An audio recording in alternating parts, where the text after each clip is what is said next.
যদি মুহাম্মদ ভাতিজা মুহাম্মাদের হাতে কালেমা পড়িয়া মুসলমান হই, তাহলে মক্কার মসনদ আমার থাকবে না, মক্কার বাদশাহী আমার থাকবে না। অতএব কি করা যায়? মুহাম্মাদের পিছনে শত্রু লেলিয়ে দেওয়া হলো। এর দুনিয়ার মুসলমান আল্লাহ ডাক দিয়া বললেন, গোলাম তোমারে দুইটা রাস্তাই দেখায়া দিলাম, তোমাকে প্রত্যেকটা রাস্তার প্রতিটা বিষয়ে জানায়া দিলাম। তুমি কোন কাজ করলে জান্নাতে যাবা, কোন কাজ করলে জাহান্নামে যাবা।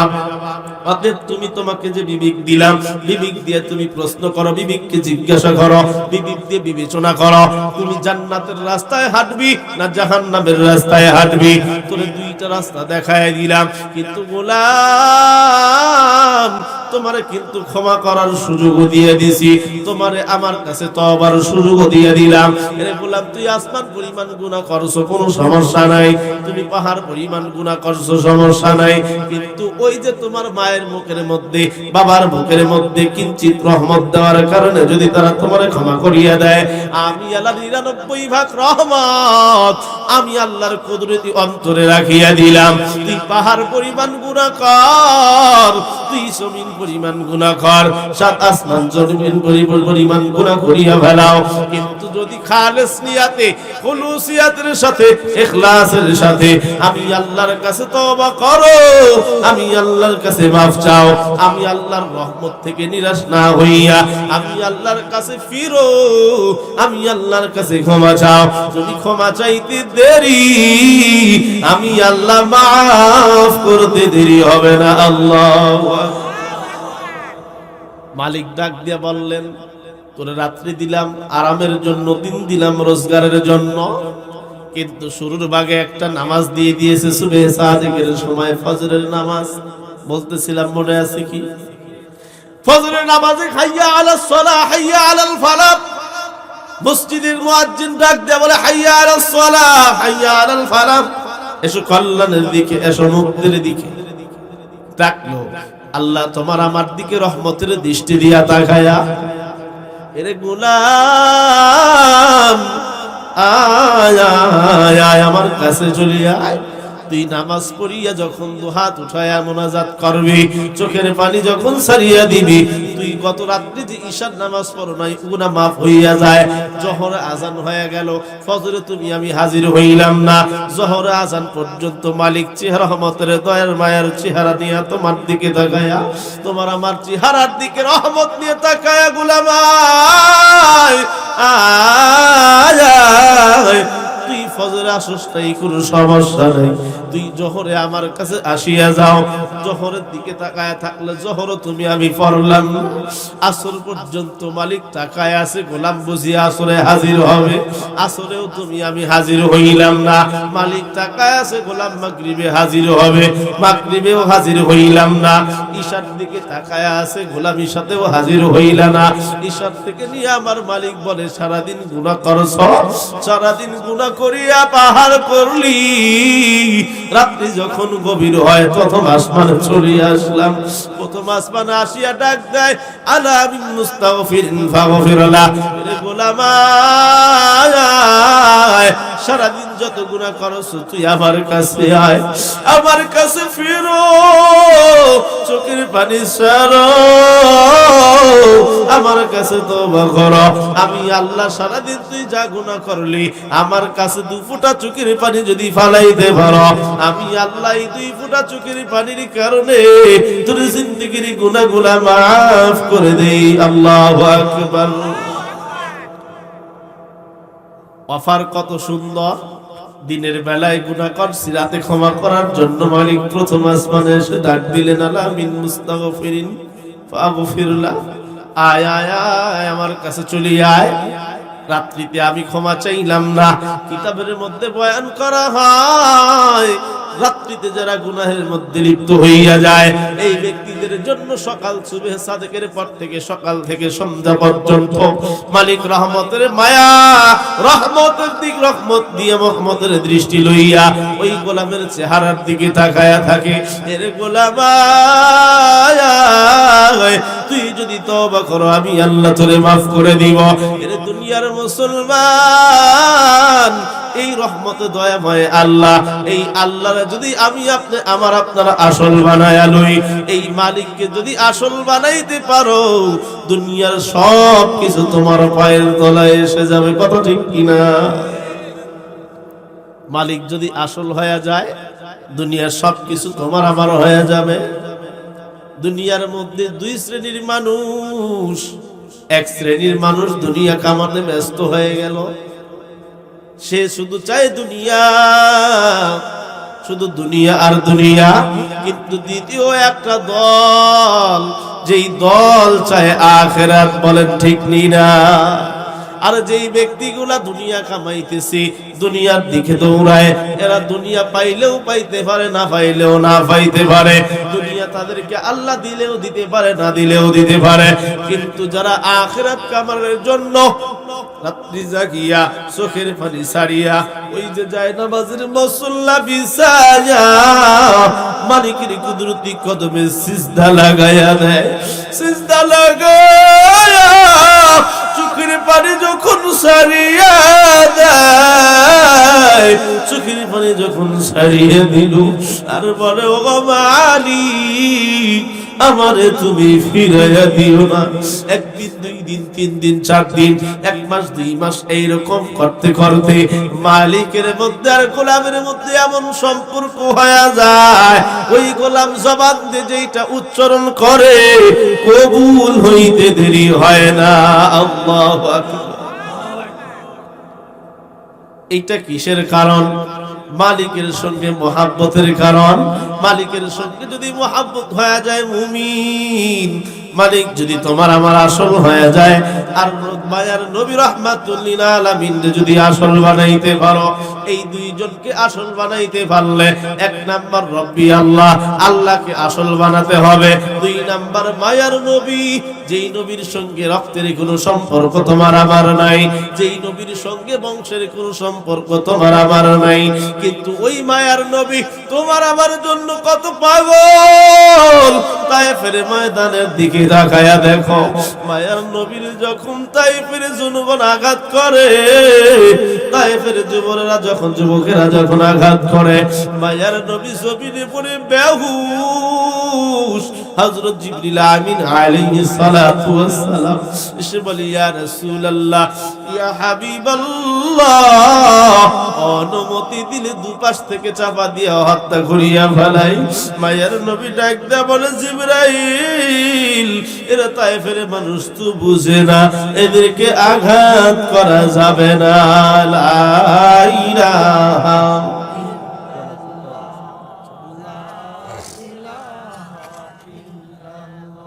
লা ইলাহা ইল্লাল্লাহ, লা ইলাহা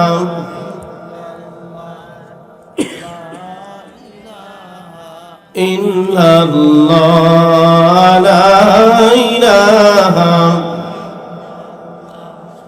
লা ইলাহা ইল্লাল্লাহ, লা ইলাহা লা ইলাহা ইল্লাল্লাহ মুহাম্মাদুর রাসূলুল্লাহ সাল্লাল্লাহু আলাইহি ওয়াসাল্লাম। মায়ের নবীকে বলা হলো যে উম্মতদেরকে দুই পাশ থেকে পাহাড় চাপ দিয়ে দুনিয়া থেকে বিদায় করে দেই। আমার আপনার মায়ের নবী বললেন না, তারা বুঝে না, এদেরকে যদি দুনিয়া থেকে বিদায় করে দেওয়া হয় তাহলে দুনিয়াতে আমি কাদের কাছে ইসলামের দাওয়াত দিব? কত মোহাব্বত আমাকে আপনাকে সেই মায়ের নবী করতেন। এখনো যে রাসূল মদিনাতুল মুনাওয়ারায় রওজা পাকে শুয়ে চোখের পানি ছাড়ে যখন কোন উম্মত গুনাহের মধ্যে লিপ্ত হয়। মুসলমান আমরা গুনাহ করি আর মায়ার নবী চোখের পানি ছেড়ে ছেড়ে রওজা শরীফ ভিজায় ফেলাইতেছে। ওই নবীর প্রতি মায়া মোহাব্বত কি আমাদের হয় না? ওই রাসূলকে যদি আসল বানাইতে পারি, আপন বানাইতে পারি, তাহলে আমার আপনার কবরে, মিজানে, সিরাতে কোনো জায়গাতেই কোনো সমস্যা হবে না। আর যদি সেই রসুলের সঙ্গে সম্পর্ক যদি বিচ্ছিন্ন হয়ে যায়, তাহলে আমার মতো আপনার মতো কপাল পোড়া দুনিয়াতে কেউ হবে না। এই জন্য বলি, আমরা দুনিয়ার মধ্যে দুনিয়ার মোহাব্বতে করে দুনিয়াকে আসল বানায় নিছি, আপন বানায় নিছি। আপন কতক্ষণ? রূহ আমার আপনার ভিতরে আছে যতক্ষণ, ততক্ষণ পর্যন্ত সকলেই আমার আপনার আপন। রূহ বের হয়ে গেল, একটু চিন্তা করিয়া দেখবেন, যখন আপনার আমার ভিতর থেকে রূহ বাহির হইয়া ছড়িয়ে গেছে, এই যে মসজিদের মাইক দিয়া মজ্জিল এলান দিয়ে দিল, আব্দুর রহমান দুনিয়ায় নাই, আব্দুর রহমান আর দুনিয়ায় নাই। যত আপন আত্মীয় স্বজন তোমার আমার দুনিয়ার মধ্যে আছে, সবাই আসিয়া বাড়িতে ভিড় জমায়া ফেলল। এলান হয়ে গেল, জোহরে নামাজের পরে জানাজা দিয়া সকনিহাল গোরস্থানে তারে দাফন করা হবে। তোমার আমার বাড়িতে শত শত মানুষের সমাগম হয়ে গেল। একদিন, দুই দিন, তিন দিন চোখের পানি সারিয়া, চোখের পানি দিয়া বুক ভিজাইয়া তোমার আমার দুনিয়া থেকে জনমের বিদায় দিল। এই বিদায়ের আগে তোমার বাড়িতে ছোট্ট তোমার সন্তান একবার তোমার আমার লাশের কাছে যায় দাঁড়ায়া যায়, একবার তোমার গলা ধরে আব্বু আব্বু বলে গানের মধ্যে চুমু দেয়, একবার তোমার কপালের মধ্যে চুমু দেয়। মানুষের কান্না করে, এদিক ওদিক তাকাতাকি করে, কিন্তু ও তো আবুজ বুঝতে পারে না। ওর দিলে তো বুঝের বুঝ ওর দিলের মধ্যে আসে নাই। চোখের পানি ছাড়তেও তো পারে না, কারণ সে তো বুঝতে পারে না বাবার নাই, আমার মার দুনিয়ায় নাই। মায়ার নবী বলে, যখন দুনিয়া থেকে তোমরা বিদায় নিবা, দুনিয়া থেকে বিদায় নেওয়ার পর যেই কবরে তোমারে আমারে রাখা হবে, ওই কবরটা কেমন জায়গা হবে, কেমন জায়গা। বুখারী শরীফের বর্ণনা, মায়ের নবী ডাকতে বলে, ফাতিমা ইয়া ফাতিমা আনকিদি নাফসাকি মিনান নার। ও আমার পর্দার আড়ালের মা বোনেরা, ও আমার চোখনিহালের বাবারা ভাইরা, মায়ের নবী ডাকতে বলে, ফাতিমা তুমি যদি কবরে যায় বলো, আমি মায়ার নবী রাহমাতুল লিল আলামিনের নবী, তুমি কবরে যদি যায় বলো, আমি ইমাম হাসান হুসাইন জান্নাতে যুবকদের সর্দার নির্মম সর্দারের মা, তুমি যদি বলো আমি শেরে খোদা আলীর স্ত্রী, কবর কিন্তু কোনো কিছুই শুনবে না। এ আমার চকরি হলেন বাবা,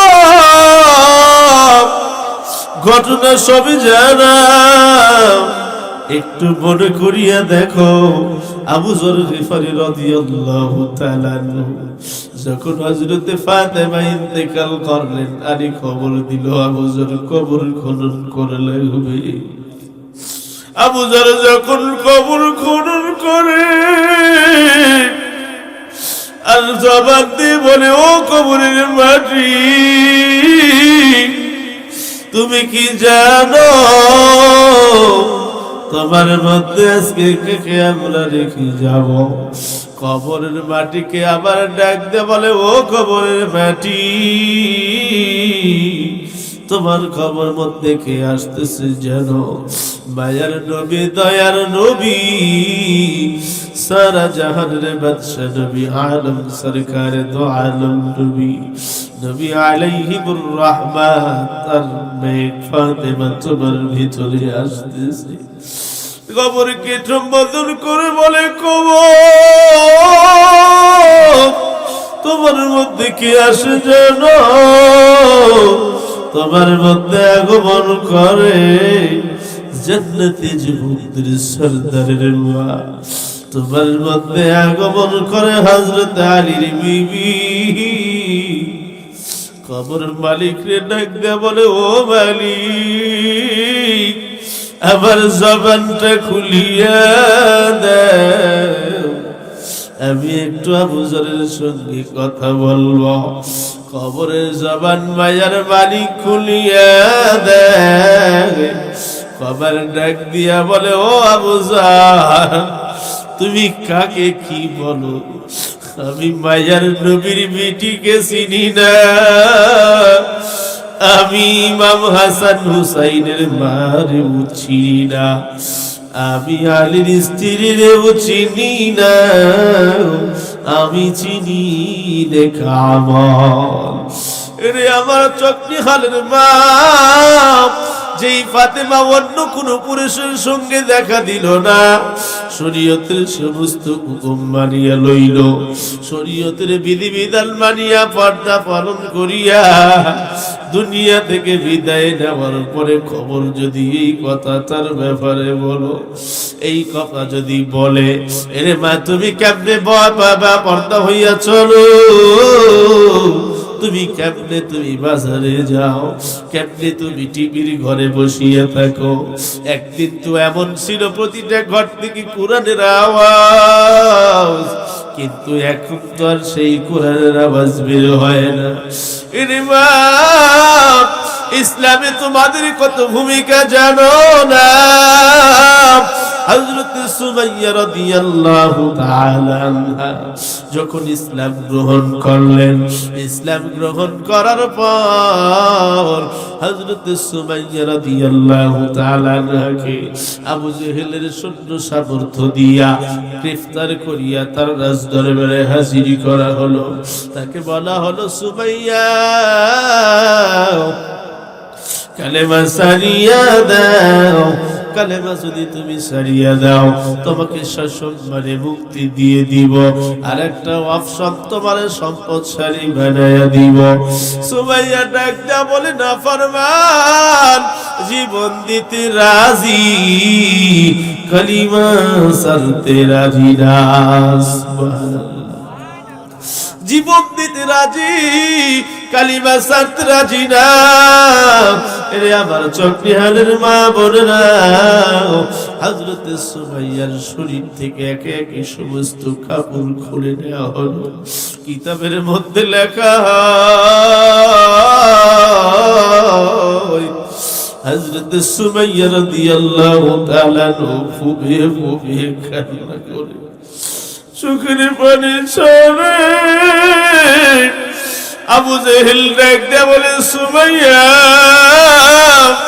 এখনো সময় আছে, কালেমা সারিয়া দাও, কালেমা সারিয়া দিলে তোমারে মুক্তি দিব, সম্পদশালী বানাইয়া দিব। সুমাইয়া চোখের পানি সারিয়া দেয়, হঠাৎ করিয়া মুস্কি হাসি দিয়া ফলাইল। এইবার যখন মুস্কি হাসি সুমাইয়া দেয়, আবু জেহেল বর্ষা নিক্ষেপ করবে লজ্জাস্থানে, এমন তো মুহূর্তে হযরত সুমাইয়া মুস্কি হাসিয়া দিল।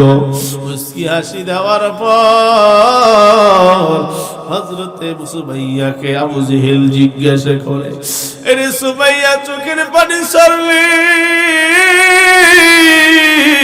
কিন্তু কেন আবার মুস্কি হাসো? নিশ্চয়ের মধ্যে কোন রহস্য আছে। সুমাইয়ারে বলে, ও সুমাইয়া কেন কান্না করো, আবার কেন হাসো? সুমাইয়া বলে, রে আবু জেহেল, আমি কান্না করি একটা কারণে, কারণটা হলো এই, আমি মালিকের কাছে দোয়া করি আর বলি, ও গো আরশের মালিক আল্লাহ, আমি সুমাইয়ারে তুমি কেন একটা জীবন দিলা? আমারে যদি 1000টা জীবন দিতা এই কালিমার জন্য আমি পুরা হাজার জীবনটাই দিয়ে দিতাম। কিন্তু আবার কেন হাসি জানো?